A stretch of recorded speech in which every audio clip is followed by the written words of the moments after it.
This is a very special video, guys, because I'm going to take you on a ride along with me in the prototype of the Audi e-tron GT that was just unveiled at the auto show. So let me kind of give you details about it up front, and then I'll show you some footage from a couple of weeks ago when I was at LA Auto Show, and I was able to have this amazing experience. All of this is coming up next. Taking over the world, electrifying the world, E4 Electric! Welcome to E4 Electric, your number one source of unbiased electric car news. If this is your first time here, go ahead and click on that subscribe button so you don't miss anything moving forward. All right, as you know, Audi kind of shocked a little bit, I guess, the world in September when they unveiled the Audi e-tron, the SUV. As you know, I'm a reservation holder. But shortly after that, during the LA Auto Show, they've also unveiled the e-tron GT, and I got to drive it right during the LA Auto Show. Now, I couldn't show it to you guys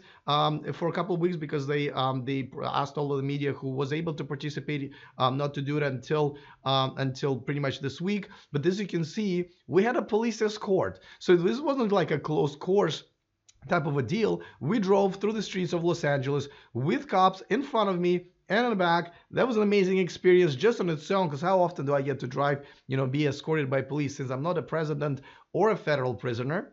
It was definitely pretty cool. Now, as you know, they've unveiled a car a couple days before that, and it made also a pretty big splash because the specs are, pretty decent. The car looks amazing. As you know, it's going to be based on Porsche Taycan. Now, the motors in this car, and I think the actual powertrain was not yet what it's going to be. So I was driving on kind of it was mainly about the look of the car and the feel on the inside, which I really liked. And this is actually a picture of us of the car driving, because they had the one car in front of us, one car back of us with a photographer and videographer, and there was one, as you can see, right next to me, and that's the camera that I'll be talking to as you'll be watching this video. By the way, before we go to the footage, I want to remind you that this show and this channel is sponsored by Evanex, the aftermarket accessories for Tesla, which this car is definitely going to compete with. But for now, go ahead and grab a discount code in the description of this video. This way you can save yourselves a few bucks during this holiday shopping season. All right, guys, without further ado, this is my Tesla. By the way, it looks like Audi told me that I'm one of the first 100 people who drove this car, and this includes Audi employees that worked on this thing. By the way, media doesn't even get to drive prototypes. Usually it's like, pre-production is when we get to drive them. So, it's not coming out until 2021. So this is a very, very rare experience, and I can't wait for you guys to see it. So without further ado, here it is. I'm here in Los Angeles, California, just about to test drive brand new e-tron GT by Audi. They unveiled it a few days ago. This is going to be a direct competitor to Tesla Model S. And I know this is just a prototype, but this is fully functional prototype. We're going to be driving around through actual streets of Los Angeles. But I can't wait to get into the car, experience it, and maybe I'll be a reservation holder for this one, though that's still 2 years away. All right, let's go.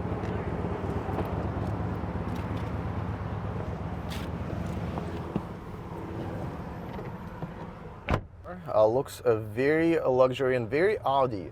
Now this is one of those things there. I think the dashboard and the entire design is minimalistic but yet luxury. As you can see, they're going with a black and white theme, which I absolutely like. That is one of the latest trends in user experience and user interface, with a touch of some of the red colors here and there, but not to alert you, but more highlight some of the features that are on. I better get going because cops. Start. Okay. Stop on the steering wheel. Okay. Yeah.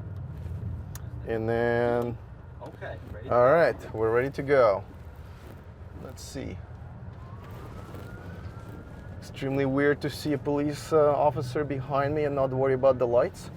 No, first impression is, again, I feel like I'm in a luxury car again after driving Tesla Model S for 5 or 6 years. I've missed this. First of all, this is an all vegan interior, including the steering wheel, actually.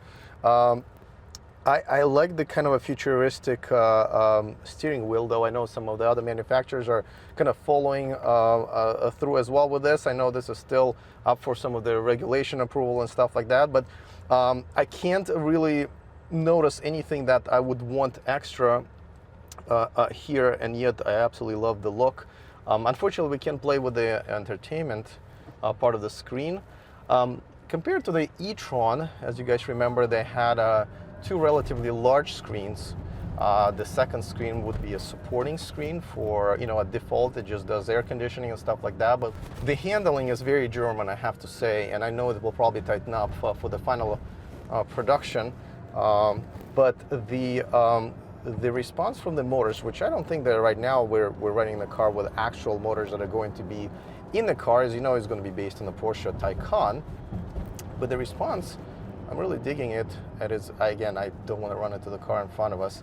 All right, so as you can see, again, love the luxury minimalistic UI here. This is going to be the gear shifter that's apparently going to be put in to all e-tron and all electric cars for the Audi brand moving forward. I wouldn't be surprised if Porsche and Volkswagen ID brand will inherit this as well.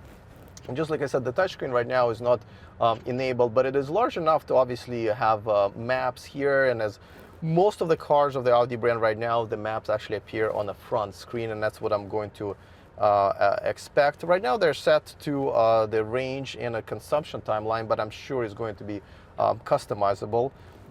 The buttons on the steering wheel, I love it because it is just enough. I have enough buttons to operate pretty much everything from what I can see, but not too many. One of the things that I've had a problem in the past with the Volkswagen Group brand, especially Audi and Porsche, too many buttons, right? This is just enough. They're going to have a haptic feedback once it's in production, and I just feel at peace here. I feel like, just like I said, everything's in front of me that I need, nothing that I don't. Once again, I feel the luxury, but I also feel that it's a modern luxury. So it's been, now if you notice the door handles here have sort of a interesting thing. Once you slide to the right, it will unlock. Once you slide to the left, it will lock. Interesting concept. Not really sure if this is really going to make people a little bit confused, because I think people are so used to some of the things, especially mechanical things. They're not necessarily going to try to get into that kind of an iPhone lock-unlock mode. Interesting nevertheless. Now what you can really see from here is the panoramic sunroof that I enjoyed while I was in the back seat. Quite amazing. I'll show you guys some of the shots from there. But when you're in the front seat, this panel right here still kind of covers your entire view, and you just kind of don't really notice the beauty up front, I would say. This is one of the things that I did enjoy in Byton and a Model X. Hopefully, maybe that will change. Now, let me point another thing. The mirrors are still going to stay as regular mirrors. Again, it's a sports car, and I think this is something that people would really want. I'm a bigger fan of the camera mirrors. As you know, I wish the e-tron, the SUV one, would have the monitor's position somewhere else. But I can definitely live with it. They're nice and slick and modern. I don't have a problem if this is how we're just going to drive it. Definitely in the United States, we don't even have the laws that allow for technology to take over this particular part of the car. Now, there's a third monitor that you probably couldn't see before, but it's right here where you usually have dome lights, and it actually gives you a pretty nice image in exactly same UI type. And this is what I like. Wherever I look, it's the same feel everywhere.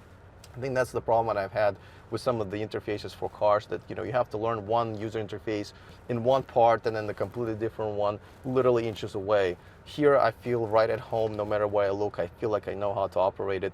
I understand what the general concept is.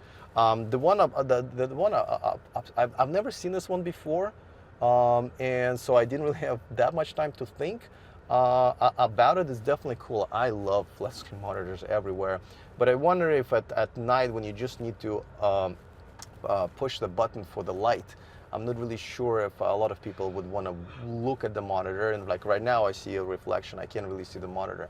So I'm hoping that's going to be maybe repositioned, and who knows, maybe the actual dome buttons, the light buttons will be manual. But I love it.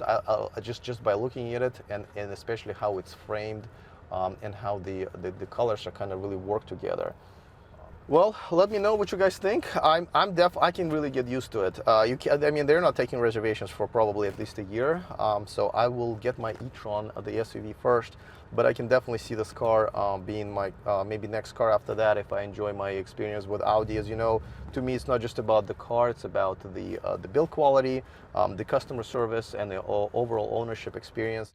So that was pretty awesome. I know, I mean, you kind of had to be there, I have to say, with the experience of having the two cars with the production crew and the cops around us.